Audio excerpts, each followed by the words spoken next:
Nesse talk show, nós tivemos a presença de Marília Rocca. A Marília é uma das fundadoras da Endeavor no Brasil, passou pelo Grupo TOTVS e atualmente ela é presidente da Ticket Serviços. Sabe, foi uma conversa incrível, né? Porque ela passou por vários papéis, ela trouxe uma contribuição muito legal. O que mais te chama a atenção nessa conversa com a Marília, Salib? Primeiro que é ela mesma, né? Uma pessoa diferenciada, né? Uma líder feminina. Jovem, né? Quer dizer, apesar de ser, que eu brinquei, a mãe jovem do empreendedorismo do Brasil, que ela que trouxe a Endeavor, sim, e a palavra empreendedorismo nem existia, né? Sim. Antes nesse projeto, né? Mas a trajetória dela é incrível, porque ela trabalhou com empreendedorismo, foi para a TOTVS, trabalhou numa empresa grande, trouxe o conceito de plataforma para a TOTVS, né? Foi talvez a primeira plataforma digital, né? Com mais de 500 mil de usuários, 2012, né? Com mais de 500 mil, onde que a gente está falando de plataforma agora, né? Depois começou a Mainter, vendida para a Unilever, né? Uma empreendedora de primeira categoria, hoje CEO de um grupo internacional. Então o trânsito dela é muito interessante, né? E que dá uma... E os conceitos são muito próximos ao que a gente trabalhou nessa Libra, isso é interessante, né? Totalmente. Qual foi desses conceitos que você achou, falou, putz, esse realmente é um tema que chama atenção? Olha, principalmente na maneira de como uma empresa estabelecida pode trabalhar com uma startup, né? Excelente. Eu acho que é bacana, porque existe aquele conceito de, puxa, mas o que eu faço? Tá bom, eu sou grande, que culpa eu tenho de ser uma empresa gigante? Não tenho culpa, mas eu tenho que fazer alguma coisa, né? Mas a maneira como muitas empresas estão se relacionando com as startups é diferente e muitas estão errando, né? Às vezes compram uma startup e não sabem nem o que fazer com ela, só para dizer que comprou uma startup, né? Então a maneira, né, o conselho que ela deu de virar cliente primeiro, né, de saber como usar, né, não sair deixando o modismo entrar, né? Então achei bastante interessante dela saber como ela transita no mundo corporativo e empreendedor também. Ela tem esse jogo de cintura de como fazer para que a empresa grande vire uma grande startup, né? Sem dúvidas. Na verdade? Sem dúvidas. Foi uma conversa muito instigante, tenho certeza que você vai gostar muito. Se prepare aí, sempre sugiro, assista esse talk show concentrada, porque você vai extrair muitas ideias importantes dessa grande empreendedora, executiva, líder, né? Vários chapéus. Assista que você vai gostar muito. Imperdível.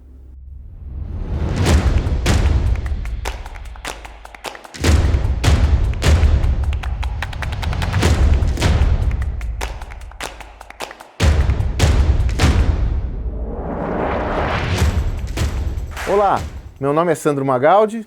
E eu sou José Salib Neto, Salib. Nós somos os autores do livro Gestão do Amanhã. E como complemento à plataforma do livro, nós resolvemos estender esse projeto para uma linguagem audiovisual, para uma linguagem que concerne basicamente na produção de vídeos, talk shows, entrevistas com grandes personalidades. A ideia é dar mais vida a esse projeto, trazendo a fala de protagonistas que estão transformando esse contexto aqui no Brasil. Hoje nós temos uma convidada muito especial, né, Salib? Mais que especial. Mais que especial. Uma pessoa que é uma das principais responsáveis, a pioneira do empreendedorismo do Brasil e tem uma trajetória onde ela trafegou por vários papéis que tem tudo a ver com o nosso projeto, né, Salib? A vida dela, né, começou no empreendedorismo, que ficou conhecida, na verdade, mais, né, na Endeavor, e transita pelo mundo empresarial, volta para o empreendedorismo, realmente é fascinante essa carreira, né? Isso que é bonito, a beleza fundadora da coisa. do Mainter também. Exatamente, né? A sócia. Então aqui com Marília Rocca. Marília, muito obrigado por estar conosco, é uma honra tê-la no nosso projeto. Mais uma convidada tão especial desse projeto que a gente faz com tanto carinho, né, Salim? E uma doer, né?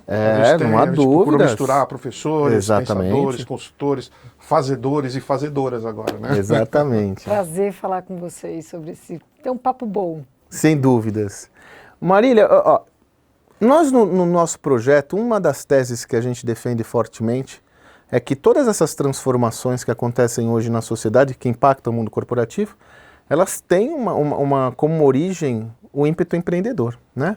Se você pegar sobretudo toda a história, né? Nós começamos o livro fazendo a linha do tempo do mundo da gestão. Agora, se nós pegarmos esse recorte especificamente nesses últimos tempos, né, Salib, o impacto de grandes empreendedores é incrível, né? E Sandro, falando um pouco disso também, nos anos 90, 80, quando a HSM começou, o objetivo das pessoas era ser uma IBM, era o seu Jack Welch, era o herói, né? O presidente da IBM, eram os heróis. Hoje é a palavra startup, né? É a palavra da moda, startup, tanto na startup como startup dentro da empresa, né? Então, sem dúvidas. Esse é um ponto fundamental. E eu gostaria de a gente começar essa conversa justamente resgatando um termo que eu adoro, gosto muito, nós já falamos sobre isso antes, que é a sua participação no empreendedorismo, né?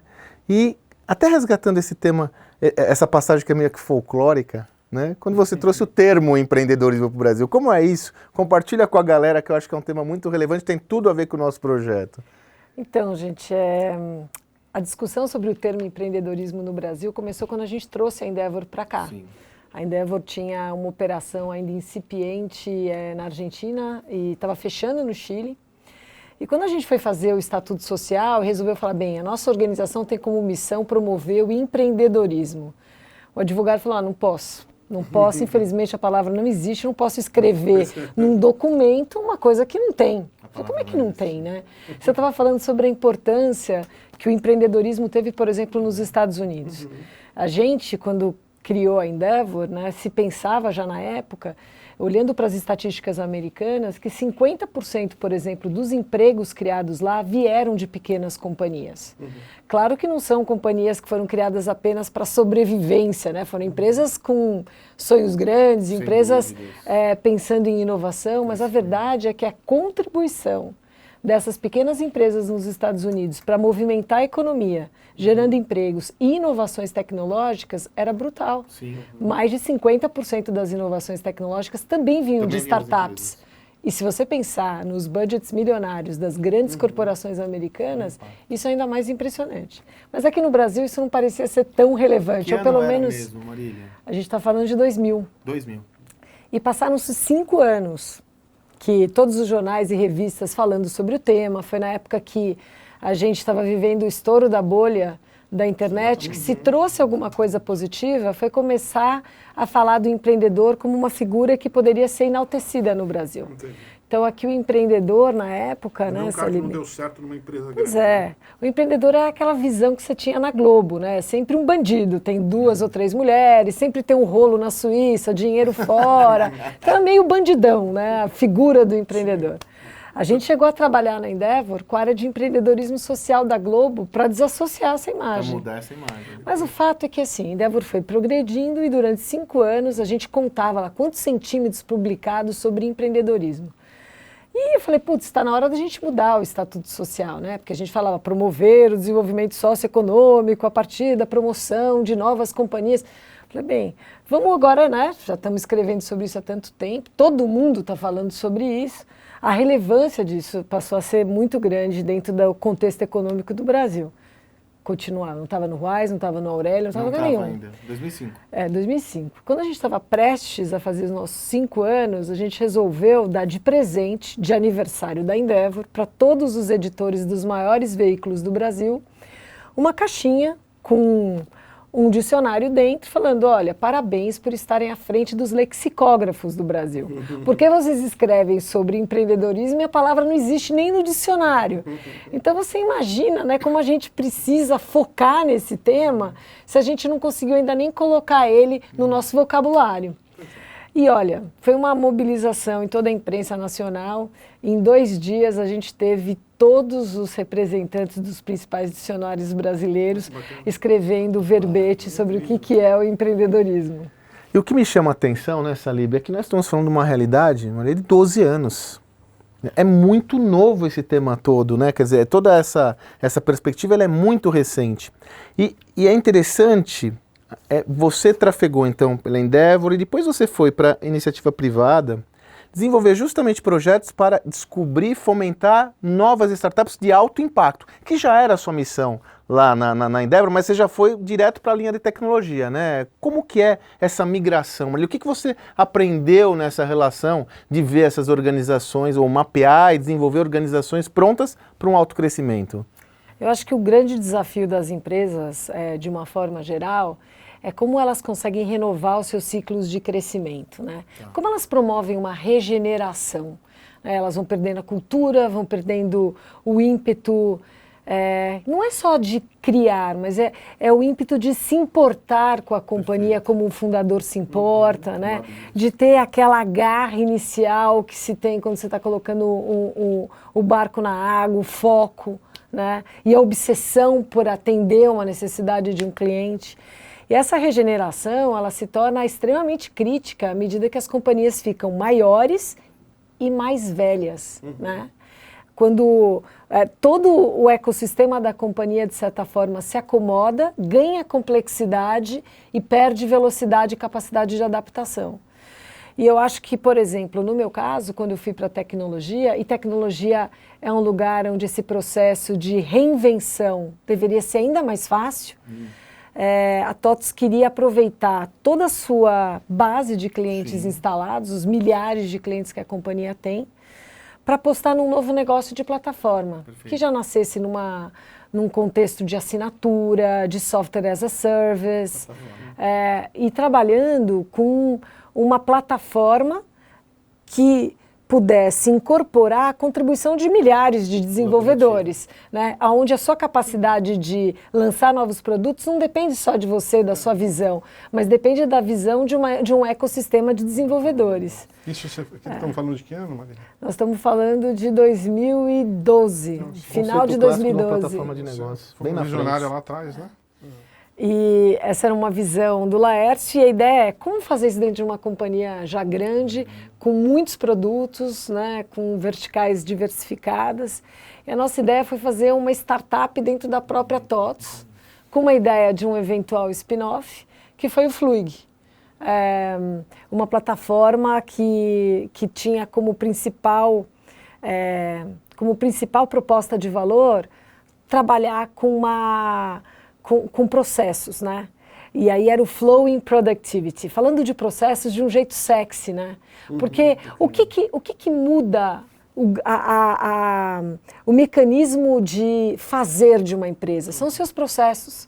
Como é que eles podem evoluir de uma forma compartilhada, com uma rede social corporativa, onde todo mundo se conversa, não através de e-mails, mas através de uma plataforma comum de comunicação? E a proposta de fazer isso foi muito interessante, porque, por um lado, você tem muita vontade de outras partes da organização de participar do novo. O novo descola um pouco do velho, e aí parece que tem uma crítica embutida, né? E foi feito fora de lá? Não, foi feito lá dentro, só que tinha sua própria área, suas próprias cores. Teve um projeto de branding completamente novo. O pessoal passava, né?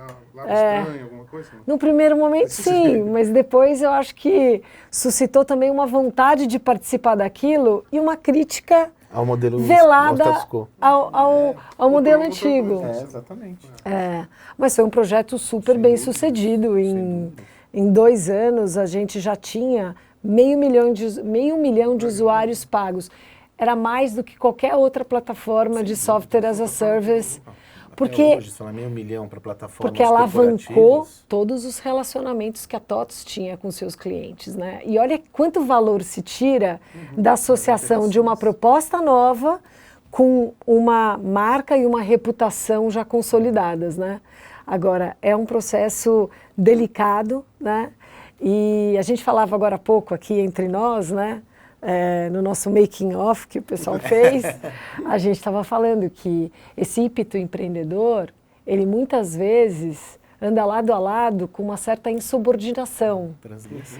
E a IBM, lá na década de 90, falava sobre a importância de você cultivar esses mavericks dentro da companhia, né? Pessoas com drive muito forte, que não seguem, às vezes, todas as regras e todos os processos para ter velocidade e para poder colocar a sua própria visão de mundo, né? E como é que isso convive com as regras, as normas e as políticas de uma companhia? Dependendo do momento que você tira a foto, pode ser muito mal interpretado. Não há dúvida. E, Marília, você que transitou tanto, né, numa organização que nem Endeavor, empreendedora, trabalhou com um empreendedor, mas também numa empresa grande, agora uma multinacional grande, né? Qual o conselho que você dá para essas empresas grandonas, né? Tradicionais. Que nem a gente estava conversando do Golias, né? A gente estava, coincidentemente, nós estávamos falando sobre o nosso projeto, aquela obra do Malcolm Gladwell, o Davi Golias. Davi versus Golias, né? Quem que foi mais oportunista, né? Ou quem não, a culpa de quem foi do... Quem perdeu o bonde. Exatamente, né? Esse é o ponto. Quem perdeu o bonde. Quer dizer, qual é o conselho que você dá para essas empresas estabelecidas que se sentem velhas, que se sentem num mundo onde está borbulhando o empreendedorismo, que estão loucas para morder algum lugar dessas empresas, né? Então, eu acho que assim, o meu conselho para as companhias é uma mistura do que não fazer com um pouco de que cultura pode ser criada, etc. Eu acho que, em primeiro lugar, eu sou totalmente contra criar uma área de inovação. Eu acho que a inovação ela tem que estar no core. O vice-presidente de inovação, né? Todo mundo bota. Só ele pode inovar, parece né? que só ele tem que se preocupar com isso, né? Quando, na verdade, a inovação seja disruptiva, seja aquela incremental que acontece, por exemplo, nos nossos processos mais simples, né? Ela fica relegada a alguém da organização. Então, eu acho que assim, isso tem que ser uma proposta, um convite a ser feito para as áreas de produto, para as áreas de operação, quer dizer, para todo mundo, é quase que uma autoavaliação, né? Qual é o grau de encantamento e de visão de futuro que eu estou trazendo para o meu cliente, desde quando ele coloca um pedido comigo, até assim, o produto que ele imagina ou que ele não imaginou ainda. Então, eu acho que assim, em primeiro lugar, eu acho que assim, isso tem que estar como uma proposta de valor central no negócio. Segundo ponto é que eu acho que as empresas não devem tentar fazer isso sozinhas. Eu acho que isso é inútil. A gente precisa fazer com que as empresas abandonem os modelos de comando e controle. Sim. E acreditem que as decisões, que o empoderamento na ponta é fundamental e que as decisões precisam ser tomadas de uma forma dispersa na organização. E para fazer isso, precisa de muito ajuste na cultura, quer dizer, os líderes precisam viver, walk the talk em relação a essa cultura, precisam estar muito mais abertos a erros, né? E trabalhar a partir dos aprendizados desses erros para ir para frente. Mas eu acho que as companhias precisam, de uma forma geral, de uma nova forma de trabalho. Então, aí vem muitas startups. As empresas precisam aprender a trabalhar com mashups, por exemplo. Abandonar a ideia de que elas têm que controlar o processo de criação de novos produtos ou de novos processos do começo ao fim. Exatamente. Elas precisam aprender a co-criar. Então, por exemplo, na Ticket, a gente lançou o Ticket Fit, que é um produto que ajuda as empresas a acompanharem os hábitos alimentares e os hábitos de exercícios físicos dos seus colaboradores, para que elas possam ter uma força de trabalho mais motivada, mais produtiva. Saudável, né? Mas se a gente quisesse fazer isso sozinho, a gente teria demorado 2 anos para entender como começar. A gente fez com a Tecnofit, que é uma startup, em 4 meses a gente fez a modelagem do negócio, a gente entendendo quais são os KPIs relevantes para o RH, eles entendendo o mercado de nutricionistas, de vídeos de treinamento, de acompanhamento nutricional, e a gente simplesmente sentou numa mesa e começou a trabalhar, desenhamos um MVP em menos de 1 mês, colocamos o produto em teste depois de 45 dias, e assim, em 3 meses a gente já estava com todo o ciclo de vida do usuário, o ciclo de vida da companhia em cima do produto em teste. Né? Se a Tecnonutri tentasse bater na porta de empresas como a Shea, Accenture, que foram, por exemplo, não ia rolar. Mas eu acho que assim, com respeito, com essa capacidade de compartilhamento e de fazer junto, muita coisa pode ser feita. E eu acho que as empresas precisam entrar nesse novo paradigma. Elas precisam estar abertas para esse ecossistema. E, às vezes, ter ajuda. Por exemplo, quando você pensa nas nossas áreas operacionais, áreas de produto, áreas de marketing, elas têm uma relação normalmente com tecnologia, que é uma relação fabril. Eu vou lá, escopo o que eu preciso, monto um projeto, PMO, gestão de projetos, processos, por job, são 5 meses de escopo, 6 meses desenvolvendo, quando ficar pronto não era bem isso que você queria, você não pensou num monte de coisa, tem que voltar, mudar tudo de novo, e o ciclo se estende pra caramba. E como é que você faz as companhias trabalharem com método agile de verdade? Cara, sinceramente, eu acho muito difícil, né, uma criança sair andando da noite pro dia, né? Ela não sai do berço um dia e sai andando. Ela vai, cai, levanta. A mãe vai lá, dá uma levantadinha, né? Ela olha alguém fazendo. Então, assim, por exemplo, para nós, pegar uma companhia que era especializada em inovação de processos digitais, que trabalhou, pegou na mão de produto, pegou na mão de TI, pegou na mão do pessoal de operações e vamos criar um produto juntos. E assim, ideação, e trabalhar com priorização. E aí assim, um projeto que a gente estava tentando fazer por 1 ano e meio, a gente entregou um MVP em 1 mês e meio. Escolheu a pessoa certa, né? Escolheu a empresa certa. E ter essa ajuda. Não tentar ficar fazendo sozinho. Ter uma ajuda de alguém que vai e faz junto. Não é alguém que vai e te entrega um PPT. É um cara que fala, o meu projeto é o seguinte, é te ajudar. Então eu sento junto na sala, a gente usou a ThoughtWorks, mas existem outras empresas. E assim, o cara faz junto com você. Vai bem mais rápido, você está aprendendo e já está entregando. E assim, nós usamos uma das analogias que nós usamos no nosso projeto, Marília, vem dessa crença da união das forças entre o conhecimento estabelecido com o novo conhecimento. A gente usa até esse termo do encontro de gerações. Né? Ao invés do conflito de gerações, nós temos que promover o encontro de gerações, onde as organizações e os profissionais experientes têm uma contribuição importante a dar para essa nova realidade, que também os jovens e as jovens organizações também têm que ter. Agora, para isso é necessária a abertura de todo mundo, né? Baixa, sobretudo, uma boa dose de humildade para saber que nada sei, aprender a desaprender, para que todos se unam e construam um novo. Porque o que você fez nesse processo foi a construção de um novo. Né, de um novo modelo, de um novo sistema que se tangibiliza até num novo produto. Como você mesmo disse, uma startup não tem o capital relacional que uma organização estabelecida tem. Uma organização estabelecida talvez não tenha as capabilities que uma startup tem. Se a gente juntar tudo isso, é daí que nós entendemos que vem o virtuosismo dessa nova era, de processos como esse, né, que são muito ricos de aprendizado, né?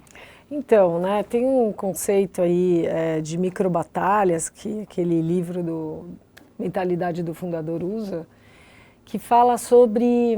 Você deu para a tua turma, né? A nossa turma lá leu o livro, foi uma provocação até da Edenred mundial. E a proposta, basicamente, é dar conta de projetos extremamente complexos e ambiciosos em 45 dias. Em 45 dias. E o exercício de priorização que você precisa fazer e de entender o que é realmente fundamental, né?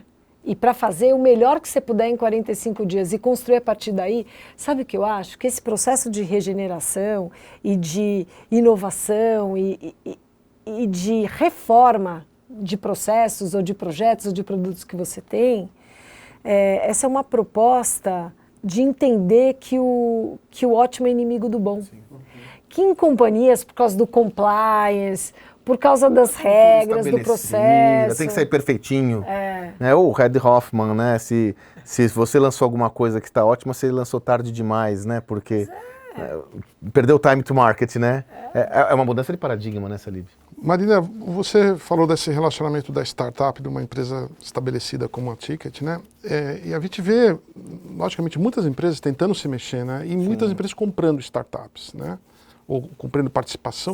Como é que você aconselha, qual o conselho que você dá para que não caia numa empresa, compra a startup, o cara da startup, o garoto da startup vende, ganha um dinheirão, fica um tempinho, tchau, e aquele trabalho todo aquele conhecimento vai embora. Como é que você aconselha esse tipo de relacionamento quando se quer investir e se quer... Quer dizer, você pode se virar cliente. Teve um dos nossos extras, foi o Silvio Meira, falou, vira cliente da startup primeiro, né, antes de comprar. Como é que você aconselha esses novos movimentos? Eu acho que essa questão de ser cliente é muito interessante, porque você mantém uma distância que normalmente não mata essa originalidade, a velocidade da startup, né? E já faz com que a empresa que quer fazer a aquisição se beneficie daquela inovação. E ela pode fazer isso com várias condições contratuais. Ela pode fazer isso com uma opção de compra depois, ela pode fazer isso pedindo uma exclusividade no setor em que ela atua. Eu gosto muito disso, né? E é interessante porque quando a gente começou a Endeavor, o que eu ouvia muito dos empreendedores é de que, porque naquela época não existia capital de risco no Brasil, é de que eles tinham tido investidores de risco nos seus grandes clientes corporativos, que tinham bancado investimentos de capital necessários para desenvolver novas ofertas. Quer dizer, isso não é uma coisa nova, é uma coisa, é uma coisa antiga. O que está acontecendo só hoje é que as fronteiras entre ser cliente, ser fornecedor, ser sócio estão ficando cada vez menores, né? E mais cinzas, menos preto no branco.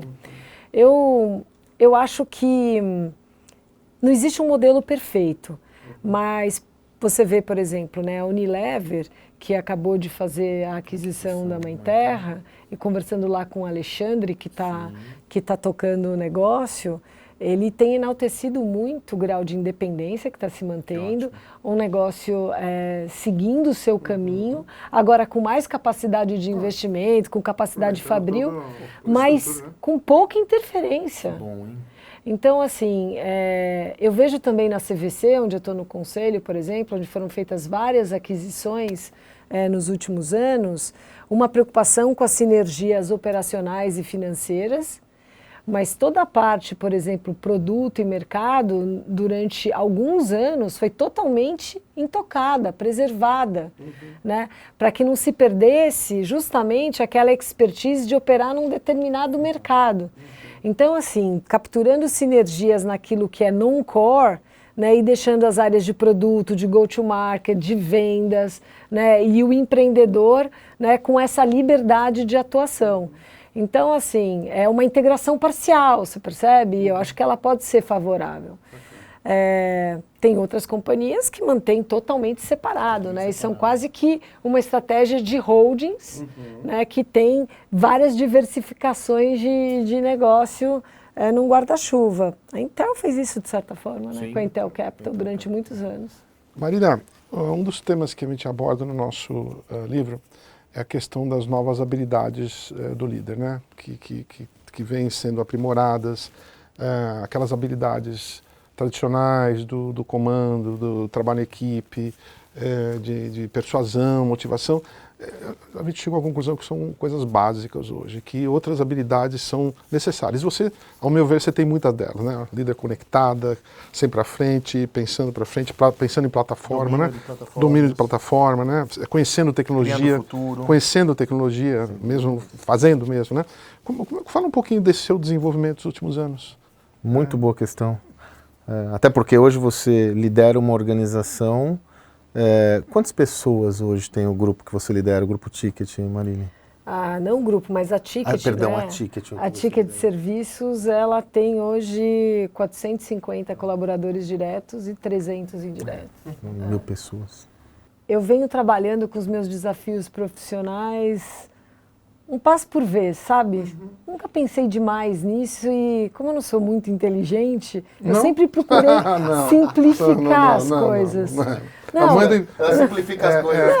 É a jovem mãe do empreendedorismo do Brasil, não é só isso. Mas eu sempre board member, tudo. Simplifiquei, assim, as questões. Mas né? o aprendizado, como é que ele vem para você? Eu acho assim, primeiro eu tive uma escola espetacular que foi o meu começo. Eu fui para o Walmart, no startup do Walmart no Brasil. E fiz um processo de trainee lá fora e quando eu cheguei aqui, faltava 3 dias para inaugurar a primeira loja e o gerente de recebimento da loja de Osasco pediu demissão e o Luiz Fazio, que hoje está na presidência da Tokstok, falou, olha, você está aqui como minha trainee, não sei o que eu vou fazer com você, nós vamos abrir loja, vai para lá, ver o que você pode fazer. E eu tinha 21 21 anos de idade, e tinha 350 funcionários em 3 turnos, porque não tinha centro de distribuição, não tinha nada. Então, assim, o sistema não funcionava, você fazia contabilidade na loja e tudo aquilo estava ligado ao processo de recebimento. Então, você tocava sistemas, contabilidade e recebimento. Tá? 3 turnos, Eu acho que a primeira coisa que eu tive que aprender foi a me comunicar com qualquer tipo de pessoa. Então, tinha um gringo do Walmart tentando entender o que acontecia com a contabilidade, virava para o lado e estava conversando com um cara que puxava o pallet. E eu acho que essa capacidade de ouvir, de se colocar em posições do cara mais simples até o mais sofisticado, mas principalmente entender o que acontece no chão de fábrica, eu acho que foi fundamental na minha vida, como alicerce. Porque é muito fácil você sentar e ficar desenhando estratégias, etc. Mas quando você entende o que acontece ali com o cara que aperta o botão e como é que é a vida real entre as pessoas que fazem a engrenagem da nossa economia funcionar, como é que pensa um cara que é a base da pirâmide, acho que foi fundamental. E dali, né, eu acho que eu fui assim, muito desafiada a ter que me adaptar, a ter que saber me colocar, saber demitir, saber contratar.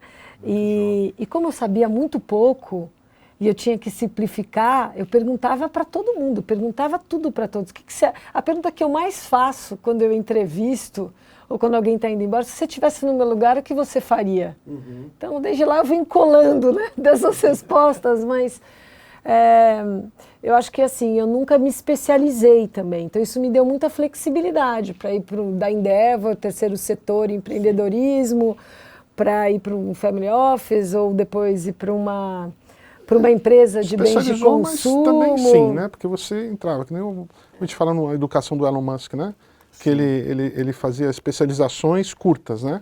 Mais profundas. Muito boa a sua lembrança, e é um elemento que a gente trabalha muito, Marília, que até está naquele discurso mítico do Jobs em Stanford, né, do Liga Pontos, que essa questão, Connecting the Dots, que essa conexão, né, ela não acontece de uma forma deliberada ou racional, né? Ela simplesmente acontece. Ela é quase o acaso, né? Não é? Nós citamos o exemplo do Jobs quando ele fez aula de caligrafia, né, Salibon? Na universidade, que ele não tinha um saco nenhum. E depois essa aula de caligrafia foi essencial. Foi essencial para ele ter o design da época. Quer dizer, ele planejou isso que nada, né? Agora a essência está presente, né? Parece que é uma coisa que emerge. E eu acho que assim, o fato de você mudar muito de setor faz com que você seja muito humilde, porque você não é especialista em nada, então você de repente está em posições de gestão e tocando um negócio que você conhece muito pouco. Eu lembro quando eu assumi lá na TOTUS o meu papel, eu assumi uma equipe de desenvolvimento. O que eu sabia sobre Java? O que eu sabia sobre desenvolvimento de software, gestão de desenvolvimento de software? Eu acho que isso treina a sua escuta, faz com que você esteja sempre disposto a ter uma estrutura muito mais flat, mais horizontal, porque se você não entende bem um negócio e tem várias camadas da organização entre você e quem faz acontecer, é muito perigoso, né? É muito perigoso. Então, você mantém essa política, né? E o Walmart, nesse sentido, foi ótimo. Foi uma política de portas abertas, né? Sam Walton. Pois é, Sam Walton, né? Política de portas abertas, a questão do senso de urgência, né? A regra do pôr do sol, resolver tudo até o final do dia. Então, assim, eu fui catequizada com isso. Resolver forte, até o final do dia, a menos de 3 metros, sorria e cumprimente. Certo? Olha, tá até hoje. Bom, você teve bons professores, né? Quer dizer, você teve o Walmart, você foi para a Endeavor, teve aproximação com muito grande. Jorge Paulo, Beto e Marcel, né? Você sempre teve cercada de gente muito boa, né, Marília? Muito boa. Sim, eu acho que eu tive excelentes mentores, né? O Beto, por exemplo, ele foi muito destemido quando a gente decidiu trazer a Endeavor e ele me conhecia pouco e me deu a oportunidade de tocar a organização, e a gente foi pioneiro no modelo, né, de give back, de criar um endowment fund para a organização, de ter uma participação societária nas empresas que seriam ajudadas para poder ajudar os próximos. Imagina a revolução que foi isso há 17 anos atrás. A gente exportou esse modelo, esse é o modelo da Endeavor no mundo hoje. Mas assim, ele parecia não se preocupar com a minha idade ou com a falta de conhecimento sobre aquilo. Então, assim, se ele não se preocupava, por que eu ia me preocupar?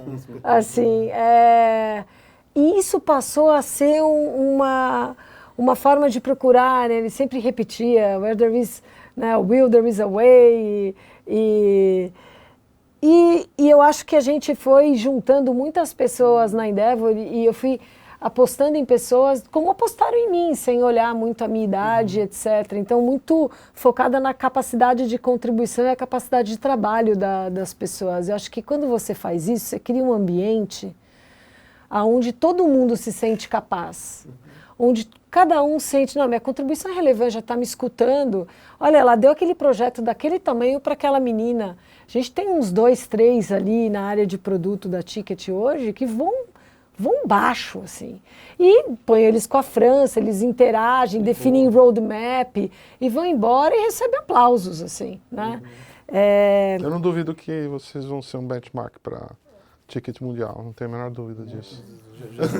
Na verdade, essa operação já tem essa responsabilidade, né? Muitas coisas, né? Ela foi, né, a pioneira até hoje. Espero manter a barra lá em cima. Eu acho que você vai superar, eu aposto numa superação.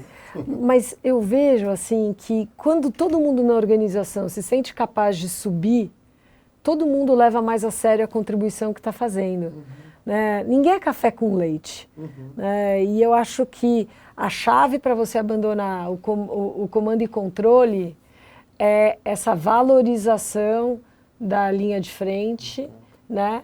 E isso parte a não olhar cargo, não olhar idade, né? E avaliar sempre a capacidade de entrega. Então, tem que ter meritocracia, tem que ter medição, tem que se levar a contratação de talentos muito a sério, né, e passar um recado de que isso é vital. Tanto na Ticket quanto na TOTUS, eu entrevistava 100% das pessoas que vão entrar.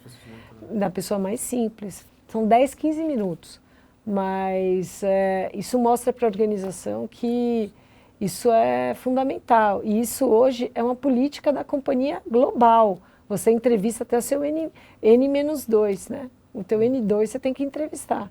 Isso é muito interessante, eu acho. Muito rico, hein, Salim? Bacana, a gente podia ficar aqui algumas horas, né? Algumas horas, com certeza. Bom, Marília, mais uma vez, nós agradecemos demais você estar conosco. Né? Seguramente a sua participação nesse projeto vai criar muito valor para quem está nos assistindo, para quem está lendo o livro, enfim, é uma honra tê-la conosco. Eu já havia comentado isso com você, né, Salib? É um prestígio incrível, né? Admirador há muitos anos, porque Sim. Onde ela entra, muda, né, Sandro? Quer dizer, pô, entrou na Endeavor, mudou, entrou na Mantel, mudou, na TOTS, agora na Ticket, né? Então, e tem muito tempo ainda, né? É uma jovem mãe do empreendedorismo, né? Mas... Não vamos chamar ela de mãe, jovem mãe do empreendedorismo, né? Mas não, o pai e a mãe do empreendedorismo são empreendedores como vocês. Eu acho que o que esse livro tem de diferente é esse olhar de quem fez. Né? Então, eu acho que quando você mistura conceitos interessantes com a experiência de pessoas como vocês, que construírem os seus negócios, né? E são empreendedores já testados, eu acho que isso traz um equilíbrio muito interessante e acho que essa é a chave do sucesso, né? Sim, é o olhar para fora, olhar para dentro e trabalhar duro para que uma gestão do amanhã possa ter futuro. Seja virtuoso. E andar com pessoas como você, né, Sandro? Porque... Né?